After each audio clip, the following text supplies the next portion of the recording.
네, 오늘 첫 번째 주제는요. 자, 요겁니다. 언론 탄압 얘기를 좀 해봐야 되겠습니다. 뉴스 공장 없애더니 이제 출연자도 윤석열 입맛대로 좌지우지한다. 어쩌다가 대한민국이 이 모양 요 꼴이 됐는지 모르겠어요. 진짜 이해가 안 갑니다. 자, 오늘 황당한 일이 있었어요. 정진석 국민의힘 이름도 말해주기 싫네. 자, 정진석 국진당 비상대책위원장이라는 사람, 지금 뭐 어쨌든 국진당 당대표인 거죠. 이 사람이 황당한 얘기를 했어요. 뭔 얘기를 했느냐? 이 사람이 왜 보수로 분류되냐? 이 사람은 보수 패널 아니다. 보수 패널 아니니까 바꿔달라. 우리 마음에 드는 사람으로. 라고 얘기를 했다는 거예요. 자, 이 사람이 딱 지목한 사람이 누구?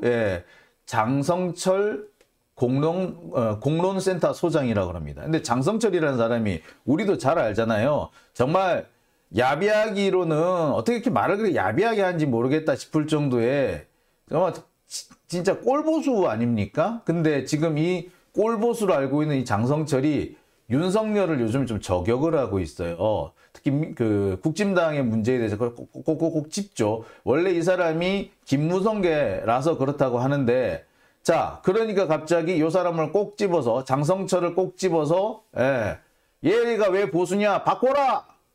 라고 했다는 겁니다. 야, 진짜 웃기죠? 그러니까 그러면서 장성철 소장이 이 사람을 상대로 해가지고 뭐라 그런다? 보수를 참칭한 사람이다 그랬대요. 야, 그거 참 기가 막히네. 아니, 누가 보더라도 보수 중에서도 꼴보수 아닙니까? 사실 극우라고 얘기하는 사람 아닙니까? 우리가 그동안 봤을 때 정말 막말을 한다는 사람이었잖아요. 근데 이런 사람도 지들 입맛에 안 맞으니까 보수가 아니라고 한답니다. 야, 기가 막힐 노릇이죠. 자, 이렇게 말을 하는 것도 기가 막힌데, 알고 봤더니 뭐 공문까지 보냈습니다. 공문도 보냈어요. 자, 공문에 어떻게 보냈느냐? 자, 자세히 한번 보시겠습니다. 뭐라고 공문을 보냈느냐?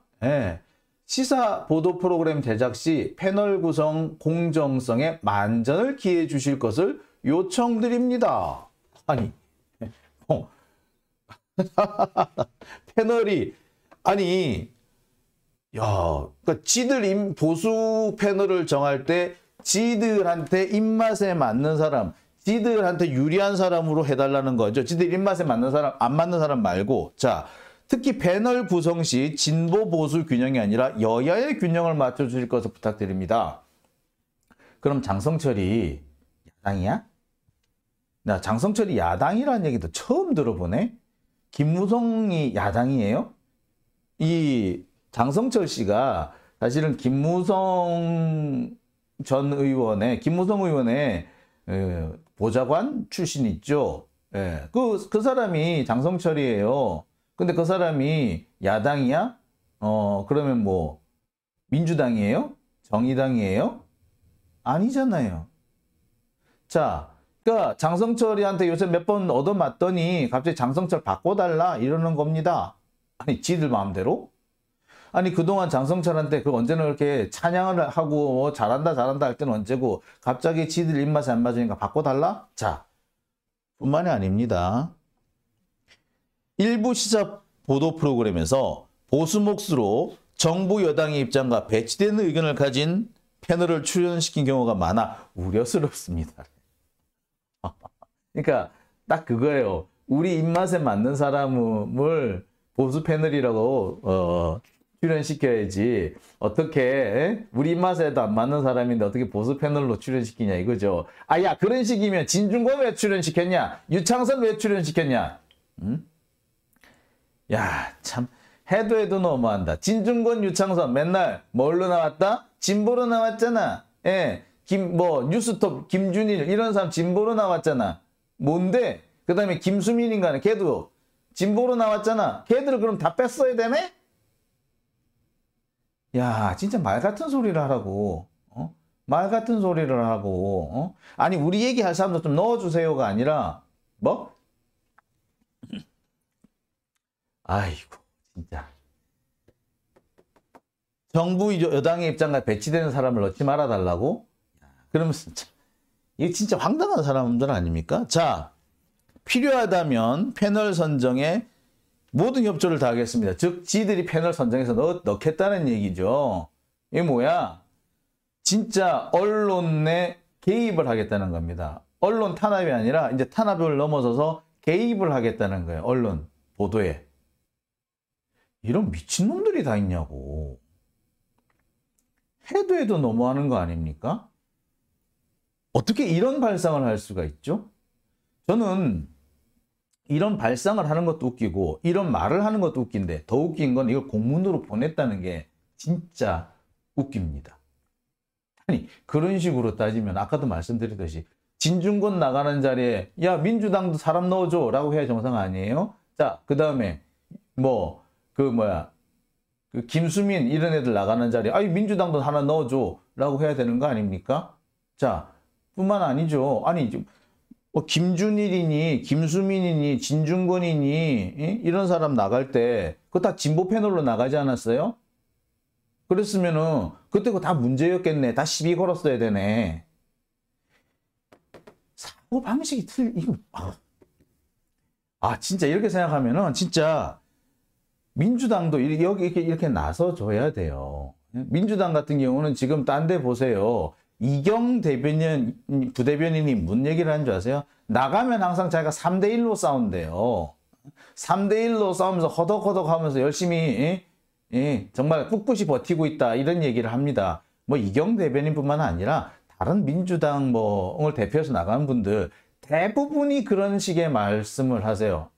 야 정말 4대1로 싸운다 3대1로 싸운다 뭐 이런 얘기를 많이 합니다. 심지어 여기에 진행자까지 포함해서 5대1, 6대1로 싸운다는 그런 얘기까지 하거든요. 그런데 민주당이 거기에 대가지고 한번 공문 이런 거 보내본 적 있나요?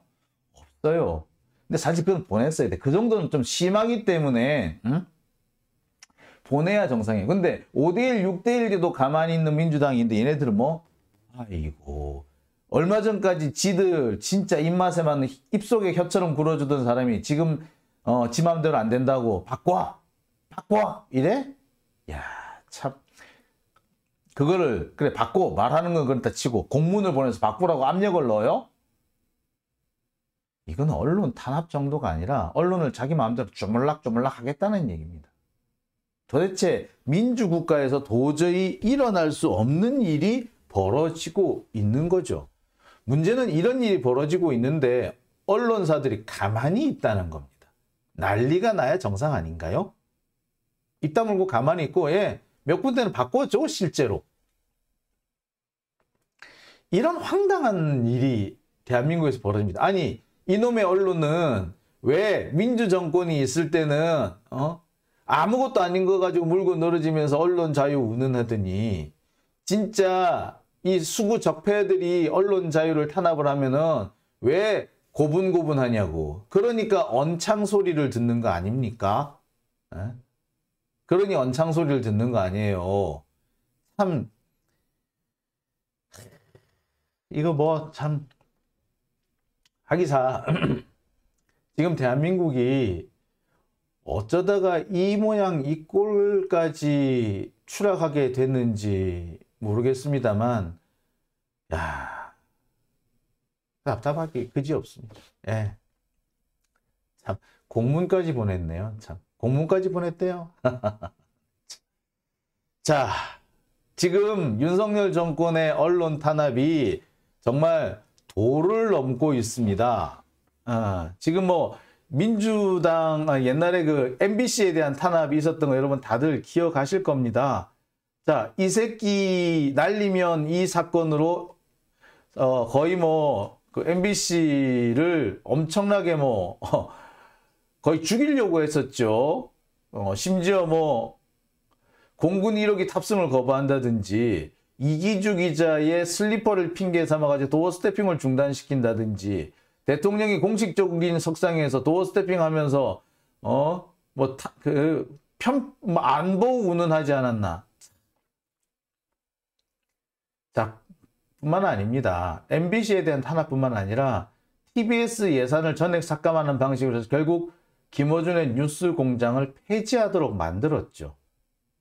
자, YTN 돌발 영상, 뭐 대통령의 대화, 뭐 대통령과의 대화 뭐 그거 뭐 리허설 없이 완전 생생한 생방송이었다며. 알고 봤더니 리허설 다 했잖아. 자, 그걸 YTN 돌발 영상에서 공개를 했는데 그거를 핑계 삼아서, 그걸 문제 삼아서 YTN에 대해서 뭐 악의적인 뭐 편집이네 어쩌고 하면서 결국 영상 제공을 거부하고 있습니다. 만약에 문재인 정부에서 이랬다면 어떻게 됐을까요? 상황이 이런데 YTN 노조 입도 뻥끗 안 하네요. 자, TBS 알아서 김어준 내쫓았죠? 지금 윤석열 정권과 싸우고 있는 건 현재로서는 MBC밖에 없는 것 같습니다. 진짜 탄압하는 애들한테는 찍소리 못하고, 민주정권이 들어서면은 아무것도 아닌 거 가지고 탄압한다고 생지랄을 떨고, 이게 지금 대한민국 언론의 수준인 거죠. 예? 기가 막힌 거 아닙니까? 사실 윤석열이 이렇게 함부로 나댈 수 있는 거는요, 결국에는 법조기자단이 문제이기 때문입니다. 법조기자단이 윤석열 지 마음대로 할 수 있도록 윤석열 보고 잘한다 잘한다 잘한다 그러면서 무슨 일이 있어도 그냥 다 잘한다 잘한다 빨아주고 닦아주고 씻어주고 업어주고 했기 때문에 오늘날에 이런 상황까지 벌어진 겁니다. 아니, 법조기자단에서는 다 해줬는데 왜 니들은 안 해줘? 이런 식으로 나오는 거죠. 그러니까 니들은 니들은 왜곡을 하는 거야. 니들은 나빠. 이렇게 하는 겁니다. 예? 법조기자단이 잘못된 거였는데 마치 다른 기자들이 이상한 것처럼 돼 버린 거죠. 이게 지금 오늘날에 윤석열이 저렇게 함부로 나댈 수 있도록 만드는 것은 법조기자단의 문제입니다. 법조기자단을 좌우하고 있는 몇몇 기자들, 뭐 좌영길이니 임찬종이니 이런 애들이 결국에 윤석열의 이런 언론 탄압을 만든 원인 제공자라고밖에 할 수 없어요. 걔들이 원인 제공자예요.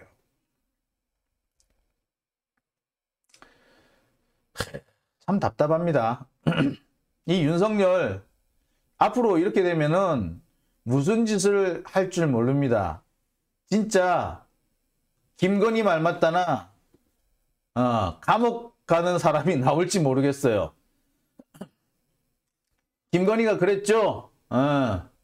장용진 걔 인터뷰하라 그래. 계속 인터뷰하면 고소해서 감옥 갈 거야. 야, 저는 제가 갈 거 아닌가 자기가 가는 거 아닌가 걱정했는데 걱정은 안 해도 될 것 같아요. 갈 사람이 되게 많을 것 같아요. 자, 참 이런 언론 탄압이 현재 우리 눈앞에서 펼쳐지고 있습니다. 황당하네요. 기가 막히네요. 그런데 이 언론 탄압에 저항을 하지 않습니다. 그렇게 자유언론, 민주언론 수호에 앞장설 것 같이 얘기하던 그 많은 사람들 지금은 입 다물고 있습니다. 침묵하네요. 언론노조 앞장설 것 같더니 침묵하네요. 기자협회, 기자협회에 있기는 있나? 민주당 정권, 문재인 정권에 있을 때는 사소한 것까지 시비 걸어가지고 성명서 낸다, 고소한다, 고발한다 그러더니 이런 윤석열 정권의 탄압에는 찍소리 못하는 언론노조, 기자협회, 니들부터 없어져야 되겠다. 아이고, 참. 답답합니다. 예. 자, 댓글을 볼까요? 예. 꼬미사랑님, 후원 감사합니다. 자, 백수님, 개인적으로는 검찰보다 언론개혁이 확실하게 되어야 한다고 생각합니다. 이기쁨님, 시마다 때마다 술 얻어먹고 영혼을 팔아버린 쓰레기들은 물러나라. 그렇죠. 자, 베리님, 우리도 장용진 기자님 지킬게요. 예, 감사합니다. 제가 오늘 한 가지 얘기를 좀 해드릴게요. 이 보너스 트랙입니다, 이거는. 제가요, 글쎄, 뭐라고 해야 될까. 이번에 얼마 전에 그게 드러났죠. 청담동에서 청담동 룸바가 어딘지, 윤석열과 한동훈이 술을 마셨다는 청담동 룸바가 어딘지, 주소가 공개됐습니다. 강남구 논현동 학동로 305의 5번지, 뭐, 이하 빌딩인가요? 2호 빌딩인가? 뭐, 그런데 거기라고 이렇게 공개가 됐죠. 저는 사실 어디라고 알고 있었냐면, 거기에서 조금 떨어진 곳에, 거기가 진짜인 줄 알았어요. 그 어디냐면, 제가 항상 이 얘기를 할 때마다, 도산공원 옆에 있는 뭐 어디 항상 얘기를 했었잖아요. 거기였고, 거기도 전직 가수, 뭐 지금 뭐 전직 가수라긴 그렇군요. 좀 옛날 가수가 운영하는 가게였고요. 이번에 뭐 공개됐다는 청담동 305의 5번지, 거기도 똑같이 아주 옛날 가수가 운영하는 그런 가게라고 하죠. 술집이라 그러면 소송당할까봐 그냥 가게라고 얘기를 합니다. 요새 하도 소송을 많이 당하고 진짜 희한한 걸 꼬투리 잡아가지고 뭐 송치하네 기소하네 이러니까 좀 돌아버리겠어요. 자, 제가 뭐 장소는 뭐 청담동이 아니라 뭐 논현동이 어디였습니다만, 그 한동훈이 간 술집은 아니라 뭐 다른 가게를 가긴 했습니다만, 그 가게도 꽤 꽤 고급진, 고급지면서 약간 좀 은밀한 그런 곳이었던 것 같아요. 제가 가는 날은 그날 제가 점심을 먹으러 갔었어요. 저녁 때 제가 방송 출연이 있기 때문에 점심을 먹으러 갔는데, 점심부터 술을 폭탄을 주더라고요. 그리고 거기서 곧바로, 점심이 그대로 저녁으로 이어지더니, 뭐 어떻게 이어졌다고 하더라고요. 저는 이제 방송 때문에 일찍 나왔는데 나머지 사람들 계속 거기서 놀았다고 하더라고요. 자, 그런데 식사를 하고 있는데 그 가게 주인, 그러니까 그 옛날 가수가 와가지고 뭐 필요한 게 없느냐 뭐 이렇게 하더라고요. 그래서 농담 삼아서 여기 뭐 노래는 못 부르나요? 이랬더니 아니요, 여기 반주기도 있고요. 조금 기다리시면 라이브 해주는 사람도 옵니다. 라고 하더라고요. 연주해 주시는 분 온다고 그러더라고요.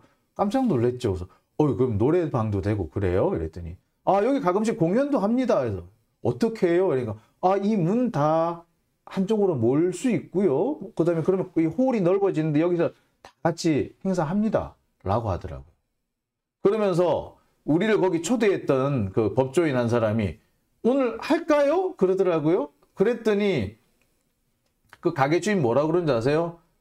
우리가 풀코스를 모십니다. 그러더라고요. 그래서 어디까지 풀코스예요? 그랬더니 저희가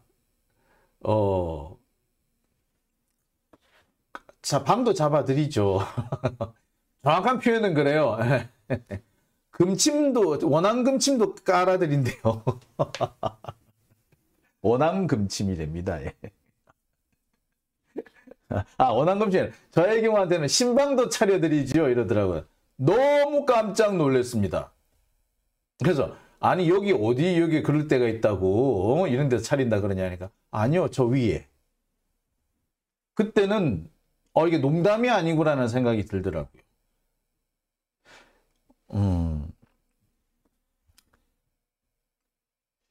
저 역시 만약에 그때 그 법조계, 뭐 제가 만났던 그 법조계 인사, 저한테 점심을 샀던 법조계 인사도 뭐 검찰 쪽 사람이었는데, 제가 그 사람들하고 같이 이렇게 놀고 그 사람들이 제공하는 그런 향응에 빠졌더라면 저 역시 어떻게 됐을지 사실 잘 모르겠습니다.